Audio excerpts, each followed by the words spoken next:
দোয়া কবুলের 5টা শর্ত, এই কথা বলে আজকের আলোচনা শেষ। এই যারা বলেন দোয়া কবুল হয় না, দেখেন নিজেদের সাথে মিলে কিনা। এই 5টা শর্ত যদি পাওয়া যায়, মুহূর্তেই আপনার দোয়া আরশে যে নক করবে। 1 নাম্বার শর্ত আকলুল হালাল, হালাল খাওয়া। কি খাওয়া? আমরা দুইটাই খাই, হালালও খাই হারামও খাই। বেশি খাই কোনটা? হ্যাঁ, কি খান? আমি কই নাই কিছু, আপনারাই কইছেন। নিজের উত্তরে নিজে ধরা না।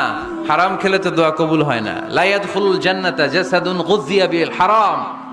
ওই দেহ কখনো জান্নাতে যায় না যে দেহ হারাম খেয়ে বর্ধিত হয়েছে।